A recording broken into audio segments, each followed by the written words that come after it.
Buenas noches. Dios te bendiga. Estamos ya finalmente aquí conectados. Ay, padre, perdón que dejé esto. My bad. No importa, porque el técnico estaba tarde. Yo tengo que echar la culpa. Tengo que echar la culpa a alguien. ¿Verdad, pastor? Que se busca a alguien que hay que echar la culpa.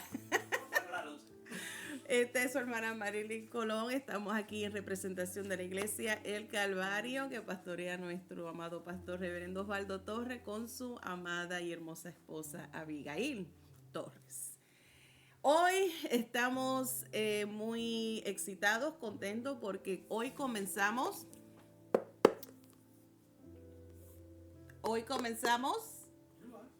I need the picture. I'm telling you, it's not me today. Hoy comenzamos con este tomo 8 y vamos a estar tratando en estos próximos 6 meses, de marzo a agosto de 2024. Hoy iniciamos con la unidad 1 y estaremos basándonos en primera, segunda y tercera de Juan, con los principios para la vida cristiana. Luego continuamos con el fruto del Espíritu. Es uno de los temas más poderosos y estamos ansiosos por tocar este tema, que al mismo tiempo tenemos a nuestro hermano Nelson García, que también está tocando de estos temas en cuanto al Espíritu Santo, el propósito, para qué es, lo que es la diferencia del bautismo del Espíritu Santo, el don, y todas estas excelentes temas maravillosos que también estaremos tratando en nuestra iglesia en persona bajo la dirección de nuestro hermano Nelson. Y entonces durante los meses de junio a agosto, con el favor de Dios, estaremos entonces tratando en la unidad 3. Y estaremos en el libro de Timoteo, o en las cartas pastorales de Timoteo, Tito, y también una carta muy personal del apóstol Pablo hacia Filemón, a Onésimo respecto a Filemón. Entonces, en la unidad 4 estaremos hablando de los salmos no dadívicos, o sea, no todos los salmos fueron autorizados o como autor el rey David, sino que hubo otros compositores, y estaremos tratando algunos de esos en esta unidad. Así es que ya les di una introducción de lo que estaremos, con el favor de Dios, tratando en los próximos 6 meses. Oremos entonces para iniciar con la clase de hoy, la número 1 de este tomo 8, unidad 1. Padre Santo, Dios bueno, te damos gloria y te damos honra. Gracias. Gracias por el privilegio, Señor, y la oportunidad que tú nos concedes nuevamente de poder estar conectados, Señor, por este medio, Señor. Te damos gracias por la tecnología, te damos gracias, Señor Jesús, por la fuerza, por la habilidad que tenemos, Señor, de poder alcanzar, Señor amado, a más vida, y de poder estar conectados, Señor Jesús, con el estudio de tu palabra. Que nuestra mente y nuestro corazón permanezcan aptos, listos, Señor, y disponibles y dispuestos para escuchar la enseñanza en esta hora. Y que, como siempre, Señor, que no tan solamente, Señor, seamos oidores de la misma, sino que meditemos en ella y la hagamos parte de nuestra vida día a día. Gracias te doy una vez más. Te presento a cada hermano, cada amigo que estará conectado en esta hora y que más adelante estará también siendo edificado con el poder de tu palabra. Gracias te doy, Jesús, en el nombre poderoso tuyo. Amén, amén y amén. Muy bien, hoy el tema es vivir en comunión con Dios. Una cosa debemos tener en claro, que I'm gonna need, what? Yes, you can leave it there. Mientras tanto, we're gonna have to change. Siga mirando ahí la lección número 1. Vivir en comunión con Dios. Porque quiero que nosotros entendamos que la palabra comunión, no sé si me están oyendo. ¿No me están oyendo? Estaba hablando lejos del micrófono, perdónenme. La palabra comunión en el griego original significa koinonía. Hoy vamos a estar tratando de los cristianos son llamados a una comunión con Dios y con otros creyentes, que es la verdad central. Los cristianos son llamados a una comunión, a una koinonía con Dios y con otros creyentes. Ahora, cuando nosotros decimos o pensamos o escuchamos la palabra koinonía, quizás tu mente se va a técnico. Este técnico está fuera de liga hoy. Ok, cuando nosotros pensamos en koinonía, nosotros muchas veces quizá la mente se nos va a pensar que se trata de comida o de pasar un tiempo juntos después de un servicio o una reunión. La realidad es que la palabra koinonía no implica una comida o un tiempo de estar conversando y dialogando y pasándola bien chévere. El verdadero significado de la palabra koinonía es una vida compartida. Que esto exige o requiere más es como una profunda, íntima relación en una comunión, que es lo que trata este tema el apóstol Juan en sus epístolas. Hay personas que no describen a primera, segunda y tercera de Juan como cartas por la forma o el bosquejo en la que está escrito, en la forma en que se expresa, ya que no hay verdaderamente un tipo de introducción o salutaciones, ni siquiera hay una despedida como tal. Otros lo ven más bien como un tipo de sermón. Sea como lo quieras entender o como lo quieras ver, estas cartas, esta palabra, esta exhortación que deja el discípulo amado de Jesús, Juan, que también fue autor el libro del Evangelio que lleva su nombre y también el libro de Revelaciones o Apocalipsis. Todos fueron su autoría. Él fue el que lo escribió. Él fue el inspirado por el Espíritu Santo para escribir. Ahora, la manera única que tiene Juan de expresar sus cartas o su libro es muy diferente cuando nosotros lo vemos con los libros sinópticos, con el Mateo, Marcos, Lucas y Juan. Mateo, Marcos, Lucas y Juan hablan mucho acerca de las experiencias del ministerio de Jesús, el linaje de Jesús.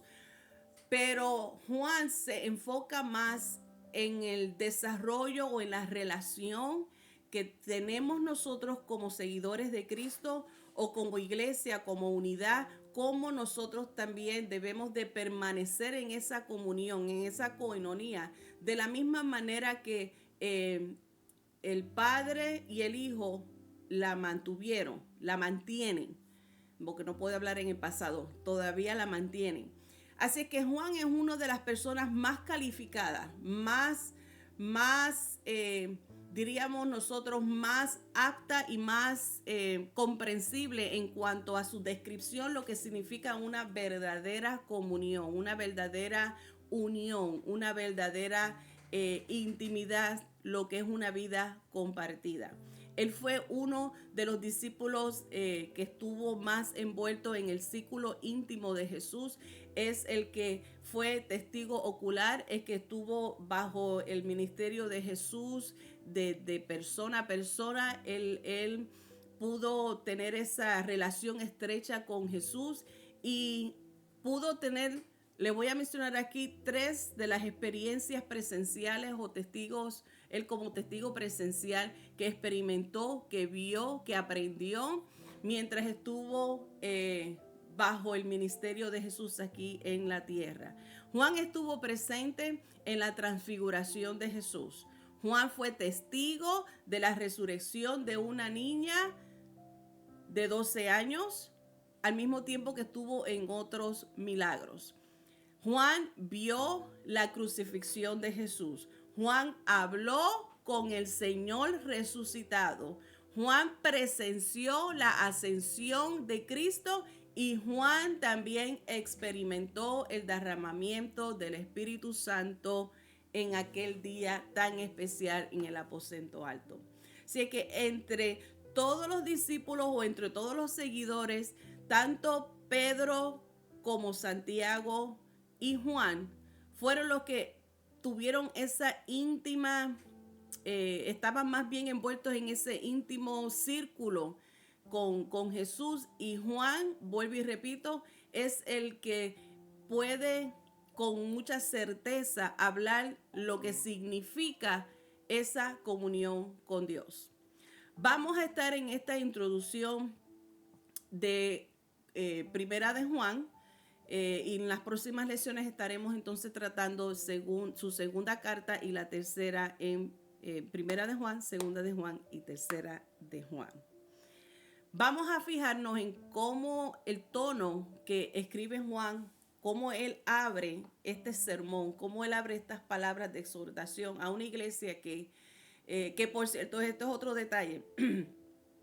Esta carta o este sermón que hace Juan no está dirigido a una iglesia específica. Más bien está dirigido a una carta o un sermón que ha de ser presentado a las iglesias que estaban en esta área. Creo que es el área de lo que hoy conocemos Turquía o Éfesos para ese tiempo bíblico. Todas las que estaban en esa área iban a recibir esta palabra de exhortación, porque como ya conocemos los primeros, la iglesia del primer siglo experimentó mucha persecución, muchas luchas, confrontó muchos contronazos, como diría un buen boricua, tanto no solamente con los de afuera, sino también con los de adentro. Así que fue una iglesia muy experimentada, muy sufrida, pero al mismo tiempo, con su ejemplo, nosotros podemos aprender a cómo continuar y permanecer en la fe a pesar de lo que pueda venir contra el evangelio, porque recuerden que el ataque es contra el evangelio, es evitar que las buenas nuevas de salvación lleguen a aquellos que lo necesitan. Y nosotros, como también acabamos de terminar en este tomo 7, de los diversos ejemplos, exhortaciones de cómo continuar hacia adelante, y acabamos de cerrar este tema del Espíritu Santo, que vamos a volver a tratar, de la importancia del papel que ocupó el Espíritu Santo en la iglesia primitiva, el papel que debe ocupar en nuestra iglesia y en nuestra vida. Por esta razón es que vemos cómo es que Juan también habla con esa autoridad. Vamos a leer en Primera de Juan capítulo 1 y les quiero dar los versículos del 1 al 7. El 7 en sí es el verso clave, así es que por eso no lo leí separado, porque quiero que lo leamos ahora juntos.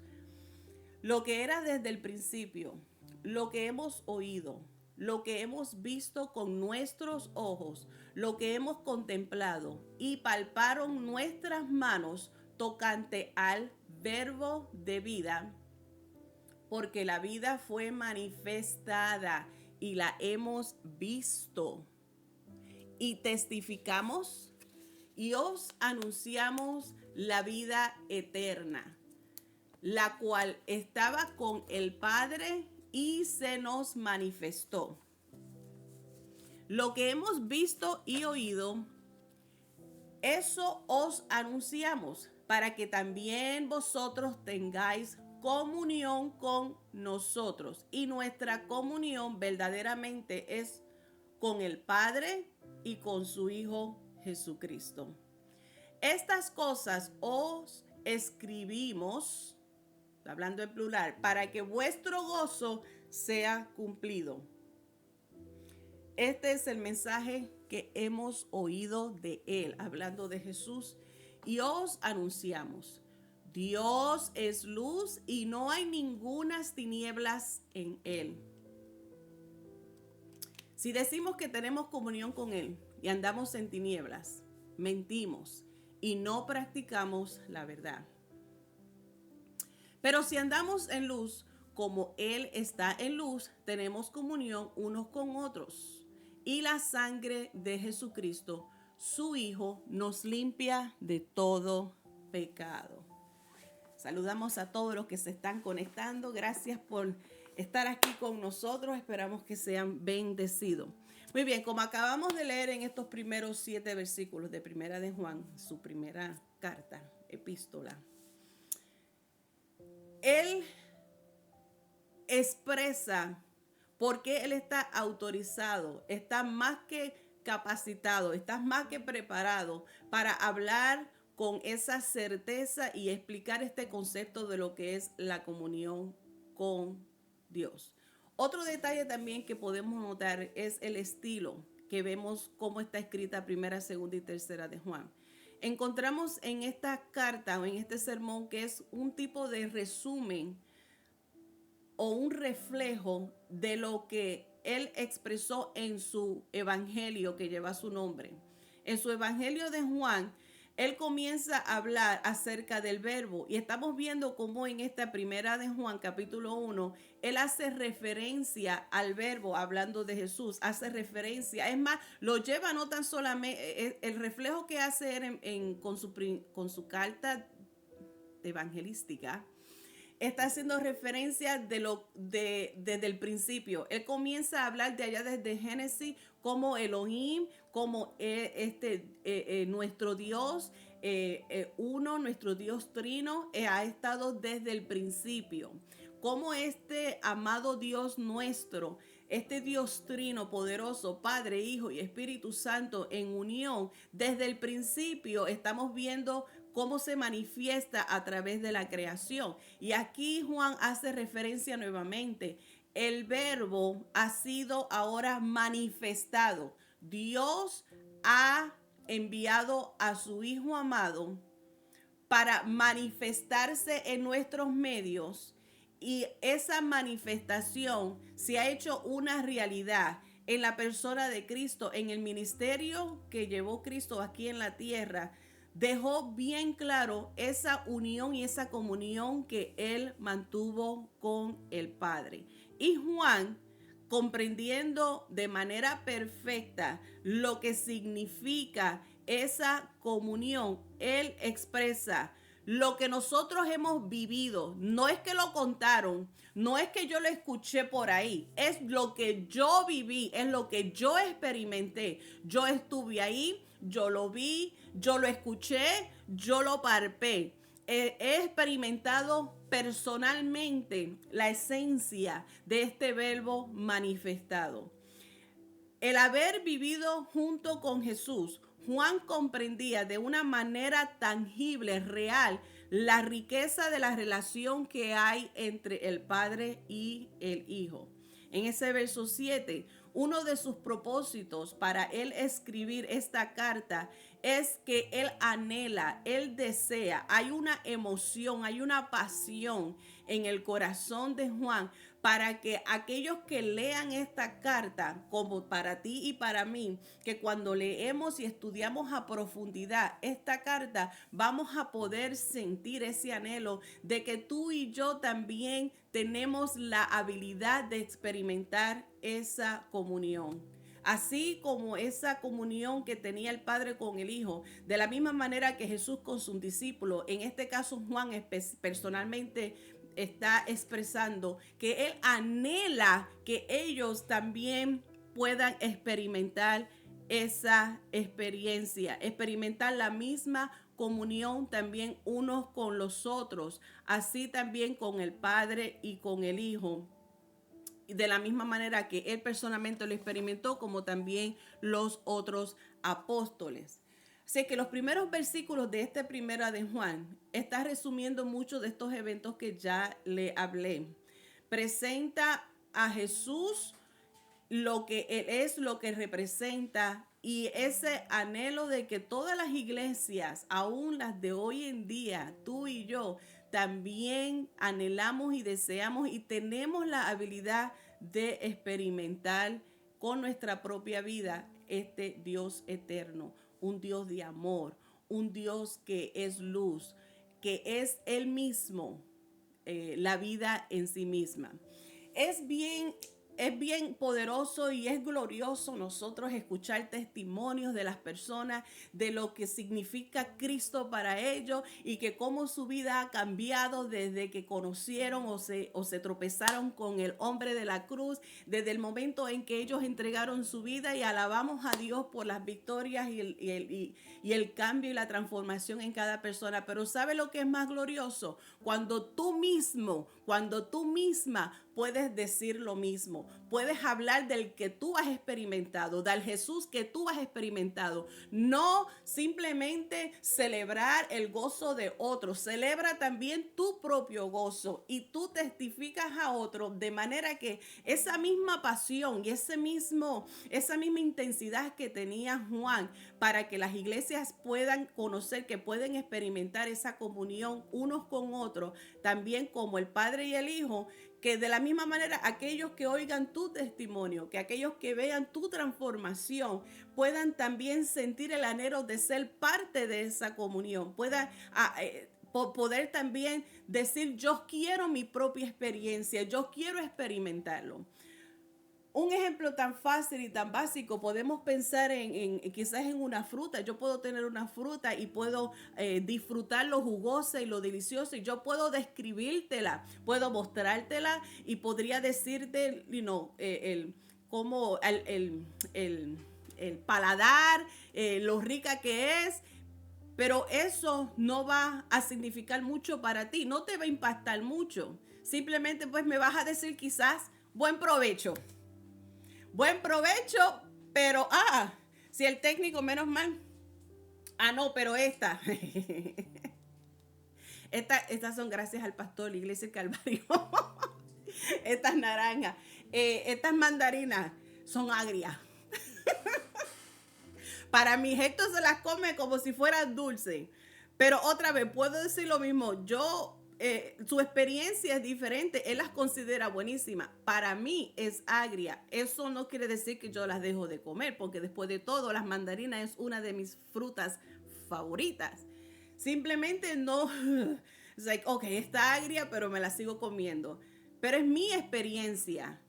Y es lo que Juan nos dice, mientras nosotros dedicamos tiempo para estudiar estas palabras, esta carta, vamos a ver, vamos a poder, podemos leer lo que Juan expresa, pero la razón o el motivo, como dice en ese verso 3, es que tú puedas también experimentar con tu propia vida al Jesús como la luz, al Dios de amor, aquel que la vida, la eterna, la solamente Él, y que Él mismo en sí, el verbo, es la vida. Si es que la comunión que nosotros disfrutamos con otros creyentes se basa meramente y simplemente en el amor que nos ha mostrado el Padre y el Hijo. Sabemos que Dios es amor. Y si Dios no está en nosotros, nosotros no podemos hablar, vivir, experimentar o describir lo que es amor, porque no está en nosotros. Como nosotros somos capaces y podemos amar a nuestro prójimo, que también tiene fallas como tú y yo, que también puede quizás herir nuestros sentimientos, traicionarnos, abandonarnos, podemos ser capaces de, como habla en Proverbios, y no tengo esa cita bíblica, de cómo el amor cubre multitudes de faltas. Cómo es que un buen amigo está ahí para levantarte. Y todo esto es posible porque tenemos el ejemplo, tenemos la muestra en la persona, en la relación entre el Padre y Hijo. Y nosotros de igual manera podemos experimentarlos con otros creyentes. Este amor es real. Este amor de que estamos hablando no está basado en las circunstancias. Este amor no está, ¿cuál es esta palabra? No la tengo aquí escrita. No es condicional. Este amor es incondicional. O sea, Dios no nos ama por porque podemos hacer algo por Él, no nos ama porque tenemos ciertas habilidades o venimos de un pasado o de un cierto nivel económico. Él no nos ama condicionalmente o esperando algo al respecto. Él nos ama incondicional, su amor es infinito, su misericordia es grande, es maravillosa. Es más, su amor es tan y tan y tan grande que ya lo hemos visto manifestado en su Hijo amado, que por eso leemos en Juan 3:16 el verso clave evangelístico de todo creyente es que de tal manera amó Dios al mundo que dio a su Hijo unigénito para que ¿qué? Para que todo aquel que en Él cree no se pierda, mas tenga vida eterna. Así de grande es el amor de Dios para con nosotros, que dio de lo más de Él, de lo más amado, para revelar ese amor a cada uno de nosotros. Ese amor es real, ese amor no es variable, ese amor no es movible, es firme, es para siempre. Y uno de los versículos muy famosos que encontramos, unas palabras que le da Pablo a los romanos, en el capítulo 8, vamos a leer estos versículos 35 al 39, ya que son unos versos muy familiares para nosotros y nos recuerda a nosotros este tipo de amor que estamos hablando. ¿Quién nos separará del amor de Cristo? ¿Tribulación? ¿O angustia? ¿O persecución? ¿O hambre? ¿O desnudez? ¿O peligro? ¿O espada? Como está escrito, por causa de ti somos muertos todo el tiempo. Somos contados como ovejas de matadero. Antes, en todas estas cosas somos más que vencedores por medio de aquel que nos amó. Por lo cual estoy seguro, esa certeza, Pablo es otro que puede hablar por su propia experiencia, que aún en su cuerpo llevaba las marcas.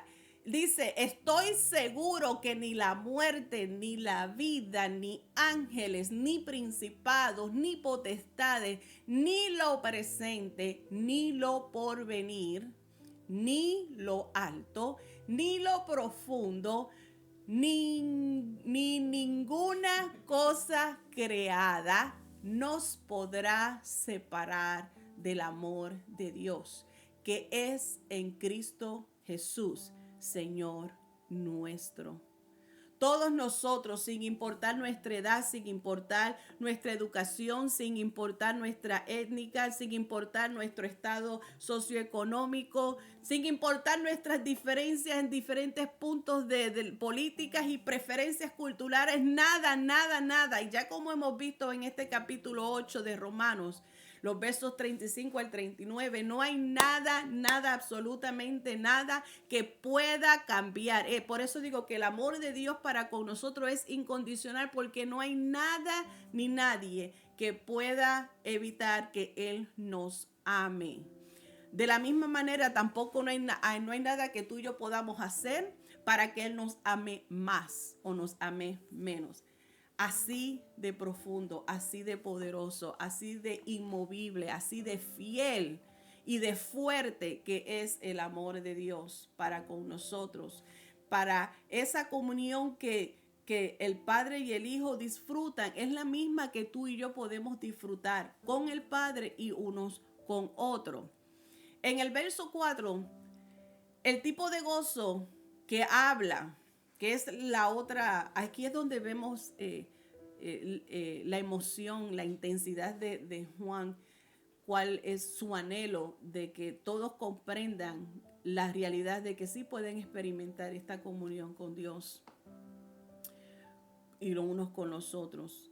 Es que este tipo de gozo que nosotros experimentamos es una relación estrecha con Dios, y estas no se basan en las circunstancias, porque las circunstancias continuamente cambian. Nuestro amor, ese amor hacia nosotros, no es un amor que depende de las circunstancias, es firme.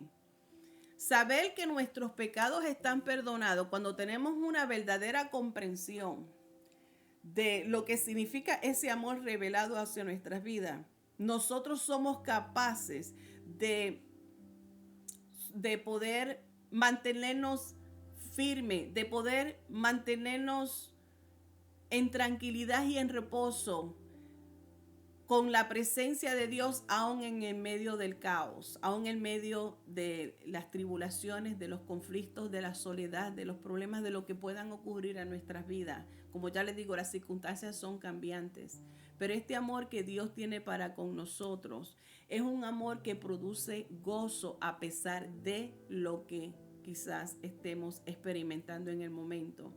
Y cuando nosotros pensamos en ese gran amor, en esas gotas de sangre que fueron derramadas, que bañaron aquel madero, todo para demostrar que nos ama, Él fue el quien pagó el precio de lo que nosotros nos correspondía pagar. O sea, ese amor de Dios hacia nosotros al enviar a su Hijo amado, demuestra que en lugar de darnos a nosotros lo que sí merecíamos la muerte, merecíamos destrucción, lo que sí merecíamos lo reemplazó por algo que no merecíamos. Por su gracia nos dio amor y Él pagó el precio que te tocaba a ti y me tocaba a mí. Mira cuán grande amor es este. Y cuando nosotros tenemos claro esta comprensión de lo que significa el amor de Dios para con nosotros, derramado allí en la cruz del Calvario, donde el mejor sacrificio una vez por todas fue con Jesucristo, y nosotros pensamos, oh, todo lo que Él pasó por mí. Y sabes qué? Que mientras Jesús iba caminando hacia la cruz, Él no iba con esa tristeza. Él iba concentrado pensando, esto lo hago por ti, esto lo hago por ella, esto lo hago por él. Piensa en eso, Él iba cargando esa cruz contigo en mente, diciendo, yo lo hago porque te amo, yo lo hago porque la amo, yo lo hago porque lo amo. Voy a cumplir con esta misión porque quiero que haya una reconciliación, quiero que haya una unidad, quiero que haya una comunión. Sabemos que el pecado es el que rompe, el que separa al hombre, el que rompe esa relación. Aquella intimidad, aquella comunión que había en el principio ha sido rota por causa del pecado, la desobediencia, la rebelión. Mas, sin embargo, Jesús ha traído una cruz para conectarnos al Padre.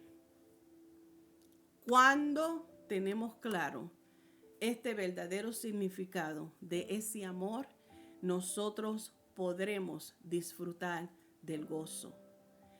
Es uno de los beneficios que nosotros podemos disfrutar y experimentar propiamente. Juan entendía esa relación basada en el gozo. En el verso 4, estas cosas os escribo para que vuestro gozo sea cumplido, completo. El gozo interminable se produce a medida que se fortalece nuestra relación con Dios. El gozo es como una semilla. Sabemos que más adelante estaremos hablando del fruto, un fruto del Espíritu es el gozo. Y es algo que se va desarrollando y se va fortaleciendo a medida que esa relación se va intimidando y va desarrollándose. Se va fortaleciendo mientras más aprendemos a confiar en Dios. Nuestra confianza en su amor crece, así como también nuestra fe va fortaleciéndose, va madurando, va creciendo. Y vemos también cómo es que Él va obrando en nuestras vidas, cómo Él se mueve en nuestras vidas, que todo lo que pasa en nuestra vida hay propósito. Incluso las más difíciles, las experiencias más difíciles tienen un propósito para la gloria de Dios. El gozo del Señor se manifiesta aún en momentos dificultuosos. Esto trae un gozo que supera nuestras circunstancias actuales. Vuelvo y repito, cuando nosotros tenemos claro y tenemos una buena comprensión de lo que significa el sacrificio de Cristo en la cruz del Calvario, de ese amor del Padre, al enviar a lo más amado, para venir a pagar el precio que te tocaba a ti y a mí, nosotros entonces podremos superar las circunstancias, porque podemos pensar, Él lo hizo por mí y Él me da el gozo, Él me da la fortaleza. Ese amor, porque también encontramos en la palabra de Dios que dice, aun cuando éramos sus enemigos, Él me amó. Aun cuando eras su enemigo, Él te amó. Los versículos de 5 al 7, vamos a ver cómo es que Juan sigue describiendo a la persona de Dios y ese tipo de comunión. Primera de Juan capítulo 1, versos del 5 al 7. Nos dice, este es el mensaje que hemos oído de Él y os anunciamos, Dios es luz y no hay ningunas tinieblas en Él. Si decimos que tenemos comunión con Él, andamos en tinieblas, mentimos y no practicamos la verdad. Pero si andamos en luz, como Él está en luz, tenemos comunión unos con otros. Y la sangre de Jesucristo, su Hijo, nos limpia de todo pecado.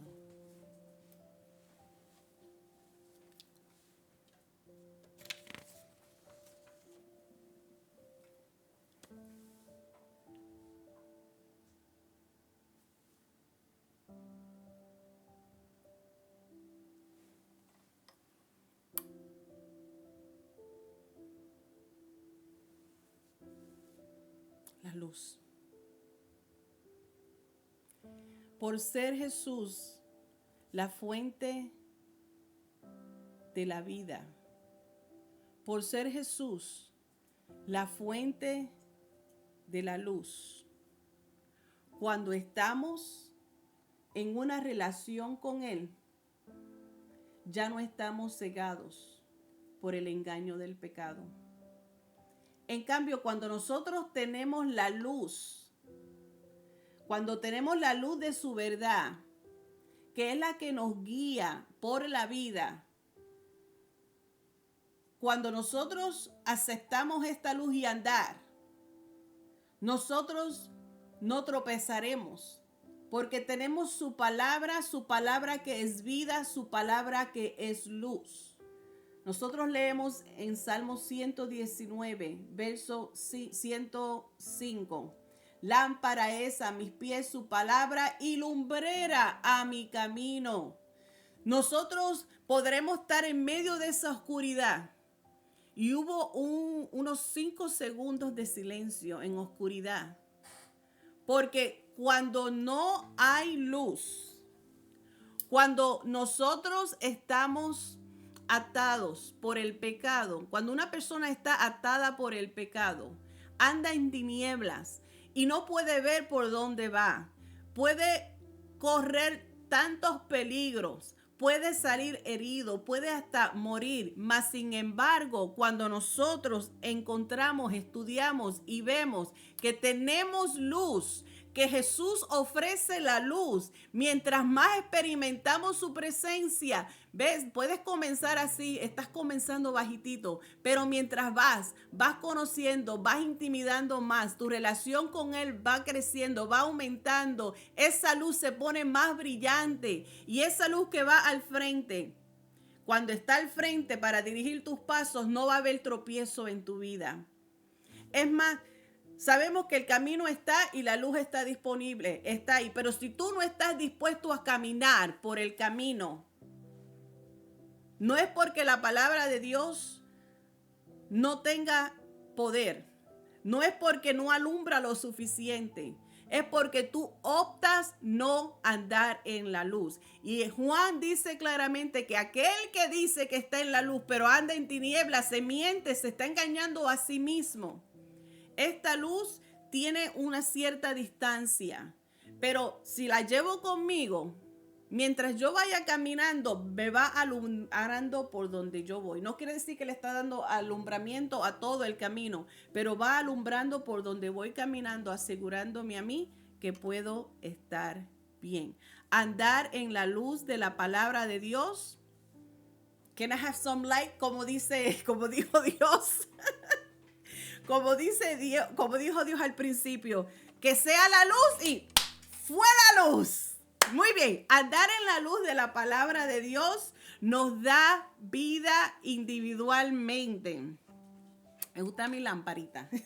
Nos da vida individualmente, pero también proporciona la base para una comunión genuina y vivificante entre nosotros.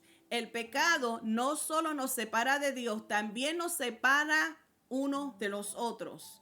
Trae desunión, trae discordia, trae pelea, trae tristeza.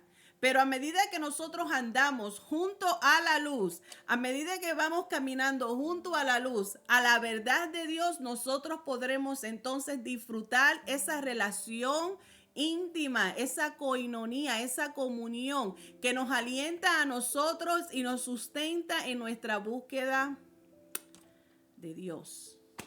Los versos del 8 al 9 de este capítulo, primera de Juan capítulo 1, nos dicen: si decimos que no tenemos pecado, nos engañamos a nosotros mismos.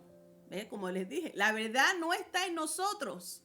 Si confesamos nuestros pecados, Él es fiel y justo para perdonar nuestros pecados y limpiarnos de toda maldad.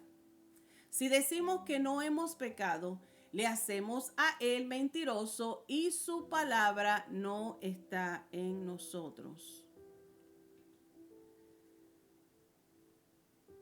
Toda relación establecida con Dios debe incluir la confesión. Es una confesión continua. Y nosotros, cuando confesamos nuestros pecados a Dios, Juan nos dice a nosotros que hay una aseguranza, hay una certeza de que Dios es fiel para perdonar nuestros pecados y limpiarnos de toda maldad. Él está disponible, Él está dispuesto a restaurarnos y levantarnos. 7 veces puede caer el hombre, 7 veces Dios lo puede levantar. Él puede levantarnos, pero tú vas a tener que querer dejarte levantar y querer levantarte. Él quiere que nosotros disfrutemos de esa coinonía. No hay pecado que Dios no pueda perdonar. Él está dispuesto para restaurarnos. Él es la luz, Él es la vida y quiere que nosotros entendamos que nosotros estamos en esta carne. Sí, podemos caer, somos humanos y podemos caer, podemos fallar todos los días. Podemos hacer algo, decir, pensar, hacer algo que ofenda a Dios. Puede ofender a algún hermano, a una persona. Podemos hacer algo. Por eso es necesario que la confesión es importante. La confesión es parte de la disciplina que debemos nosotros aplicar diariamente, de manera que nuestra comunión con unos con otros y la comunión con nuestro Padre siga fortaleciéndose. Nuestro Padre es fiel, es justo, su amor es infinito.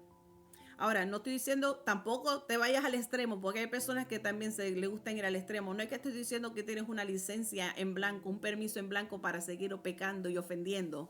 Tampoco es así, porque no para siempre Dios contendrá con el hombre. Tengamos eso claro.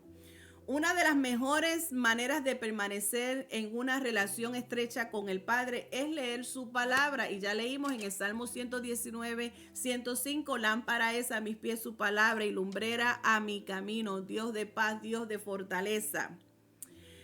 Mientras leemos esta palabra, la estudiamos, la escudriñamos, la vivimos, la hacemos nuestra, vamos comprendiendo mejor llevar una vida más agradable, una vida más digna, una vida de testimonio, una vida que que trae luz y que también ilumina nuestras motivaciones, nuestros pensamientos, nuestras palabras son moldeadas por esta palabra de vida, por la luz que encontramos en la palabra de Dios.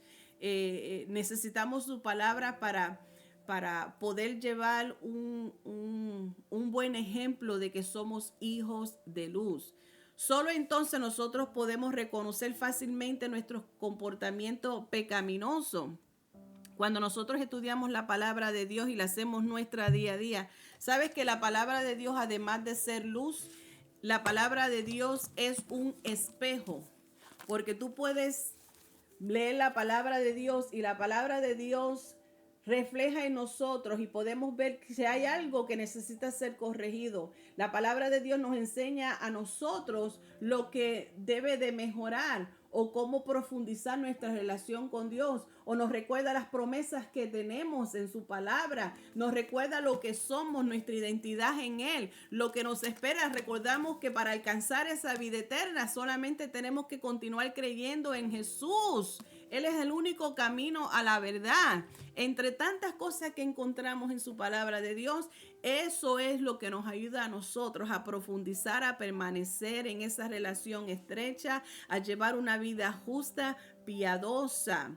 Cuando nos hacemos también parte de nuestra vida la confesión, es una parte integral de nuestra vida que regula nuestras vidas, que también ayuda a moldear nuestro tiempo de oración, porque en la palabra de Dios Él nos habla a nosotros, somos ministrados, pero en el tiempo de intimidad, en la oración, es nuestro tiempo de hablar con Él, al mismo tiempo que esperamos que Él nos dé respuesta. Nosotros experimentamos una comunión ininterrumpida, sin interrupción con nuestro Creador. Así que cada vez que nosotros confesamos nuestros pecados a Dios, Él es fiel y justo y nos limpia, nos guía a pensar correctamente y nos ayuda a asemejarnos más a Cristo.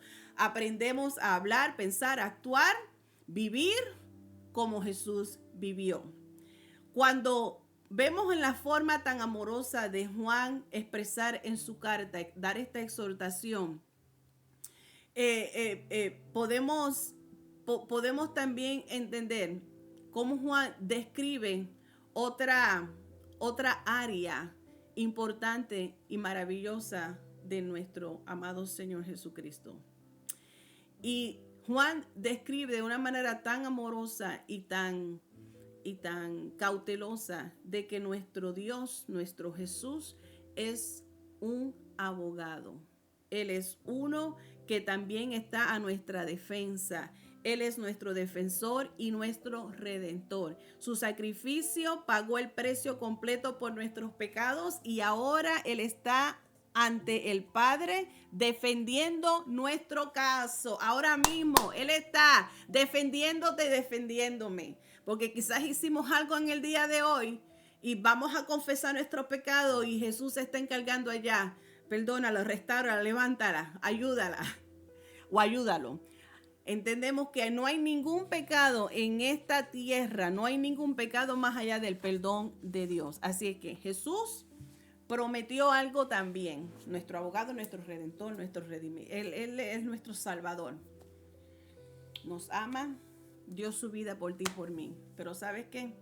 Cuando Él terminó con su misión, cuando Él terminó de cumplir con lo que el Padre lo envió a hacer para revelar su amor para nosotros, Jesús dice: es necesario que yo me vaya, pero yo me voy a ir y no los voy a dejar solos, no los voy a dejar huérfanos.